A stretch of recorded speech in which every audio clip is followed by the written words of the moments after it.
Today we'll be working in my workbook called Nehemiah Part 1, Rebuilding the Wall.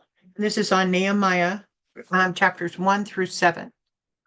In the table timeline, we are about in year 1444. Uh, that's where this starts. This is basically the third return of exiles, although Nehemiah is mostly bringing timber and stuff. Looking at our table of contents, we have completed the first 7 chapters. A short summary. Nehemiah gets the call from God to rebuild the walls of Jerusalem. He gets permission from the king. He then travels to Jerusalem, which is about 4 months, and he comes together with soldiers and a lot of timber for the beams. And then in chapters 4 and 5, we see in detail everybody who's rebuilding the wall all around and in detail.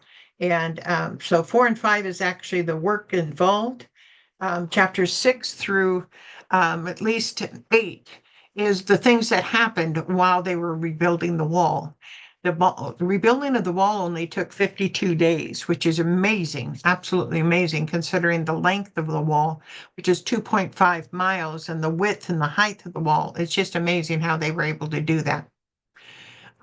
We see in chapter 6 that the neighbors were not happy that the wall was being rebuilt, and they were attacking them, but mostly verbally. They didn't actually physically attack, although they threatened to. And the results from Nehemiah as far as how he handles that. Then in chapter 7, we realize that the problems didn't all exist from exterior people, but even the nobles were trying to get rich over all this. And Nehemiah brings them to task and say, you will not get rich over all this. And so they make an oath not to do so. And so he solves that one. So now we're in chapter 8.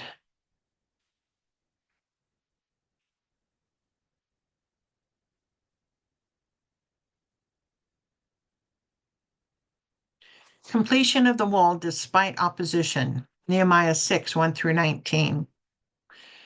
So now we're back to the storyline.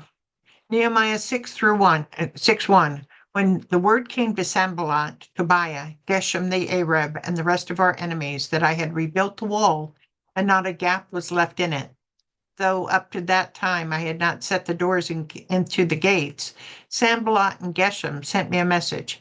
Come, let us meet together in one of the villages on the plain of Ono. How far the construction of the wall came? The wall had been built. The doors of the gates hadn't been put in. Of Nehemiah's enemies, who sent the message? Sanballat and Geshem sent him the message. Where did they want to meet Nehemiah? In the plain of Ono. So it's about 37 miles from Jerusalem. Ono was apparently settled originally by the descendants of Benjamin in 1 Chronicles 8:12. It appears with Lod and Hadid in the list of places resettled after the return from Babylonian exile. It was situated near the border of Samaria. According to Nehemiah 11:35, it was located in the Gi Harashim, or Valley of the Craftsmen. Apparently, Sanballat thought it would appear to Nehemiah as neutral ground. Nehemiah 6:2. But they were scheming to harm me, so I sent messengers to them with this reply. I'm carrying on a great project and cannot go down. Why should the work stop while I leave it and go to you? 4 times they sent me the same message, and each time I gave them the same answer. What did Nehemiah know about this meeting? That they were scheming to harm him. How do you think Nehemiah came to that conclusion? From all the past, probably, or maybe even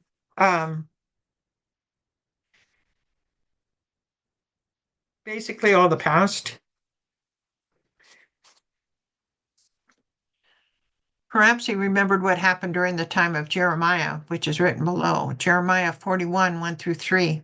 In the 7th month, Ishmael, son of Nethaniah, the son of Elishama, who was of royal blood and had been one of the king's officers, came with the 10 men to Jedaliah, son of Ahakim of Mizpah. While they were eating together there, Ishmael, son of Nethaniah, and the 10 men who were with him got up and struck down Jedediah, son of Alakim, the son of Shaphan, with the sword, killing the one whom the king of Babylon had appointed as governor over the land. Ishmael also killed all the men of Judah who were with Jedediah at Mizpah, as well as the Babylonian soldiers who were there. So, so number 3, Nehemiah did not say, I think it's a trap. He gave a very valid answer. What is his reply? I'm carrying on a great project and I can't leave right now. How many times did they try to get Nehemiah to meet them in the plain of Ono? 4 different times did they send this message. If you had given a reply that seemed logical, how would you feel if your enemy had prompted you to meet him, more sure that it was a trap? Nehemiah 6:5. Then the 5th time, Sanballat sent his aide to me with the same message, and in his hand was an unsealed letter, in which was written, It is reported among the nations, and Geshem says it is true, that you and the Jews are planning to revolt, and therefore you're building the wall. Now comes 2 of the most emotionally painful attempts yet to make Nehemiah stop the rebuilding of the wall or destroy his reputation. What was included in the 5th attempt for a meeting? An unsealed letter. Notice when it says an unsealed letter, this means anyone who could read it as it traveled for Sanballat to Nehemiah. Therefore, the damage is already done before Nehemiah can even respond. What was the lie that Sanballat was spreading about Nehemiah? That you and the Jews are planning to revolt. Who is witness to the truth? Geshem. Who is Geshem again? Geshem. He's probably one of the Trans-Euphrates. Geshem is.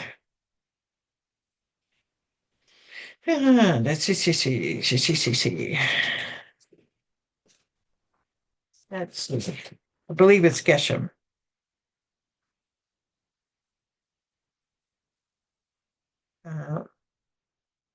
Geshem is the Arabian that opposes the rebuilding of the wall. Okay. Why is this a very dangerous lie? Because it was used before effectively, and see below, Ezra 4:14 through 16 and 21. Now, since we are under obligation to the palace and it's not proper for us to see the king dishonored, we are sending this message to inform the king so that a search may be made in the archives of your predecessors. In these records, you will find that this city is a rebellious city, troublesome to kings and provinces, a place with a long history of sedition. That is why this city was destroyed. We inform the king that if this city is built and its walls are restored, you'll be left with nothing in Trans-Euphrates. The king Artaxerxes replied, Now issue an order to these men to stop work so that this city will not be rebuilt until I so order. So it was used effectively before. So they're hoping it can be used effectively again. Nehemiah 6:6. Moreover, according to these reports, you are about to become their king, and even appointed prophets to make this proclamation about you in Jerusalem. There's a king in Judah. Now this report will get back to the king, so come, let us meet together. If the story about the revolt would not get Nehemiah to meet, then Sanballat added 2 more lies. You're about to become their king. This would get Nehemiah in huge trouble with King Artaxerxes, who had granted him timber and military, if true, and if the king thought it was true. You have appointed prophets to make this proclamation about you in Jerusalem. This is taking advantage of the prophets of God for his own purpose, proclaiming there is a king in Judah. Nehemiah is from the tribe of Judah, so people could think this lie may be true.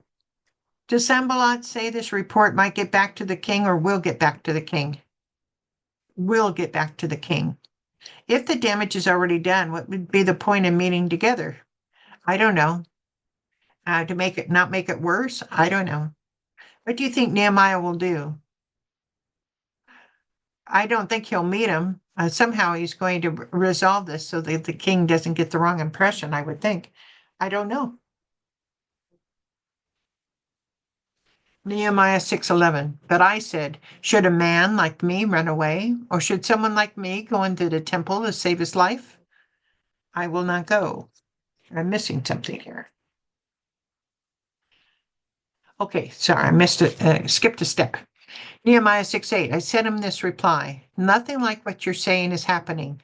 You're making it up out of your head. They were all trying to frighten us, thinking that their hands will get too weak for the work and it will not be completed.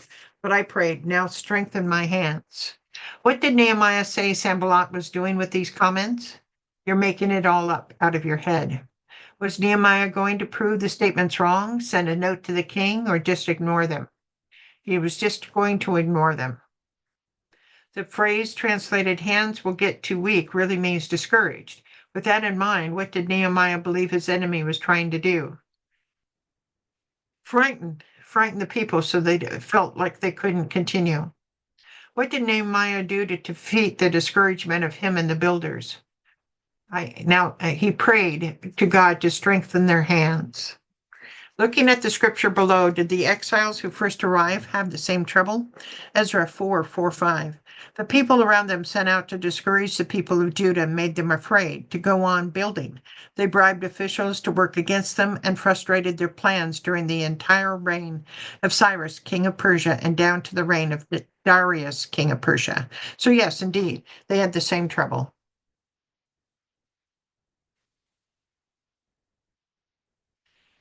Nehemiah 6:10. One day I went to the house of Shemaiah, Shemaiah, no, Shemaiah, son of Deliah, the son of Metabel, who was shut in at his home. He said, let us meet in the house of God inside the temple and let us close the temple doors because men are coming to kill you. By night, they're coming to kill you. Unfortunately, even your friends can become traitors. Where did Nehemiah meet Shemaiah? Shemaiah, I got it right. Commentators believe Shemaiah pretended he was sick. Apparently, Nehemiah was a close enough friend to go and check on him. What do we know about Shemaiah? We know from Nehemiah 6:12 that he was a prophet. A general assumption is that he was a priest as he does not have any problem going inside the temple. Why does Shemaiah want to take Nehemiah inside the temple? To protect him from people who are trying to kill him. At this point, do you see anything wrong with Shemaiah's request? No, I don't see anything wrong with it. Since we are not Jewish and or live under Jewish law, we don't see the problem with this request. Remember, Shemaiah is probably a priest and therefore an ancestor of Aaron, the first priest. Nehemiah is of the tribe of Judah. Looking at the scripture below, now can you see the problem if Nehemiah follows through with his friend's urging? Nehemiah 18:7. But only you, Aaron, and your sons, Levi, tribe line of Aaron, may serve as priests in connection with anything at the altar and inside the curtain. I'm giving you the service of priesthood as a gift. Anyone else who comes near the sanctuary is to be put to death. So Nehemiah was not allowed inside the temple, even to be protected. Nehemiah 6:11. But I said, should a man like me run away, or should someone like me go in the temple to save his life? I will not go. I realized that God had not sent him, but that he had prophesied against me because Tobiah and Sanballat had hired him. He had been hired to intimidate me so that I would commit a sin by doing this, and then they would give me a bad name to discredit me. Thank goodness Nehemiah has discernment. Nehemiah's first statement is, should a man like me run away? Nehemiah is saying he's the leader. He cannot show fear or everyone else becomes afraid. Nehemiah's second statement is, should someone like me go into the temple to save his life? Nehemiah knew well Numbers 18:7 and what the punishment would be if he disobeyed it. Unfortunately, Nehemiah now knew what about his friend, that his friend had been bought, that he was no longer loyal to him over the enemy. Even if the punishment listed in Numbers 18:7 was not carried out, what does Nehemiah say would happen if he had followed Shemaiah's advice, that his reputation would be tarnished? Think of it. Nehemiah's call from God required a great sacrifice. His eyes were open to the failures of his fellow Jews. His good reputation was in jeopardy due to rumors and lies, even if his friends were willing to betray him. But in all this, he stayed focused on the call from God to build the wall. Was there any other way that Satan tried to stop the building? Yes, we will see that soon. Nehemiah prays against his enemies. Remember Tobiah and Sanballat, my God, because of what they have done. Remember also the prophet Noadah and how she and the rest of the prophets have been trying to intimidate me. What does Nehemiah want God to do to Tobiah and Sanballat? Remember them. What else does Nehemiah want God to take care of? The prophet Noadiah.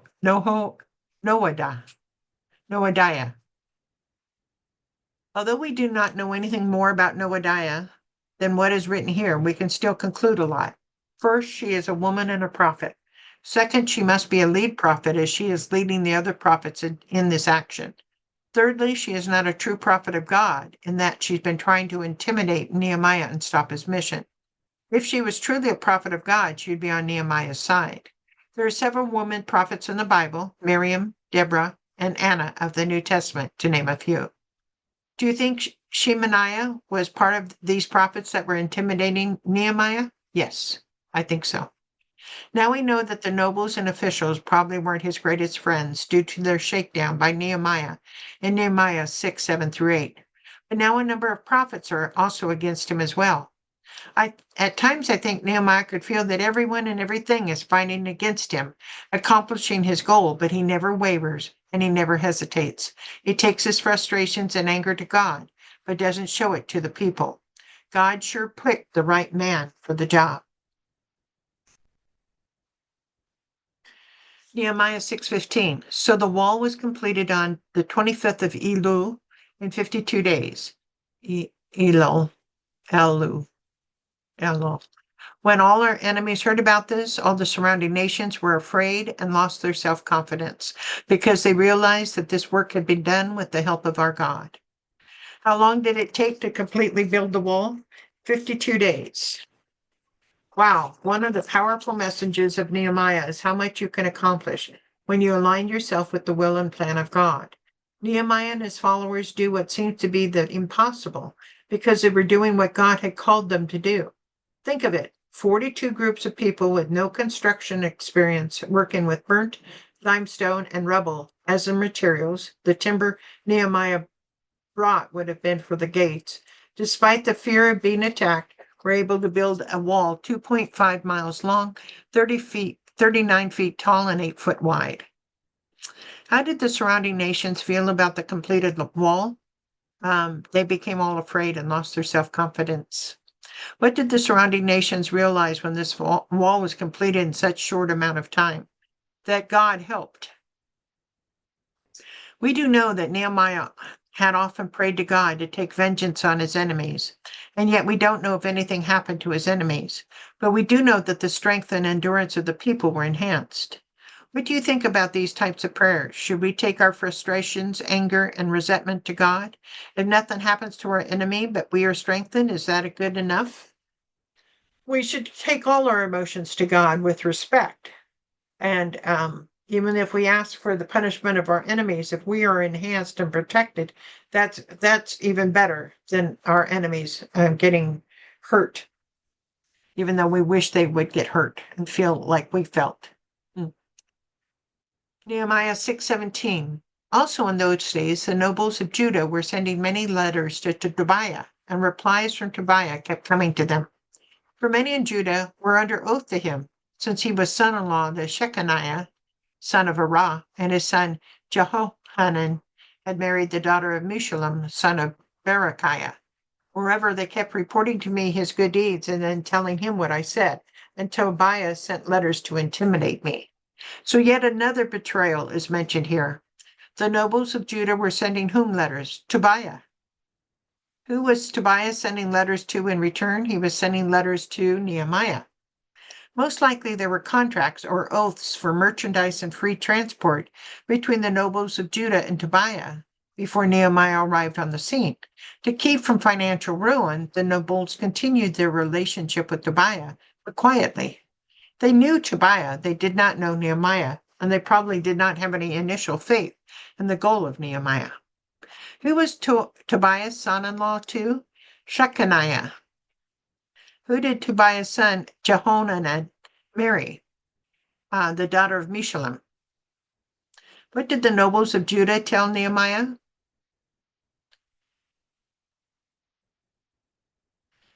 They kept reporting Tobiah's good deeds to Nehemiah. What were these same nobles telling Tobiah? All the things that Nehemiah was doing. How would Tobiah manipulate the things he heard about Nehemiah? He would send them back as a taunt. So betrayal on all sides.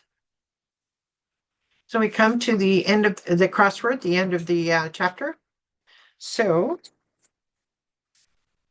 who was sending letters to Tobiah? The nobles were sending letters to Tobiah. The fifth time they tried to get Nehemiah to meet with them, they included an unopened letter. 7, Shemaiah was trying to get Nehemiah inside the temple. 8, second lie of the unsealed letter, that Nehemiah was about to become king. Is that right? Yes. It was Sanballat and Tobiah that were Trans-Euphrates governors. The wall was completed in 52 days. Noadiah was a female prophet. 2, who was the son of Deliah? Deliah. Who was the son of Deliah? I don't know. Who's the son of Deliah? Number 2 down. Oh, Shemaiah. Okay. Sanballat wanted to meet Nehemiah in one of the villages on the plain of Ono. Nehemiah replied back to Sanballat and Tobiah that he was carrying on a great project and could not come. 6, first lie of the unsealed letter, that Nehemiah and the Jews were planning a revolt, planning a revolt. Yes, revolt. 10, how many times did they send the same message with no addition to Nehemiah? 4 times. So that's the end of this chapter. I hope you enjoyed it. Thank you.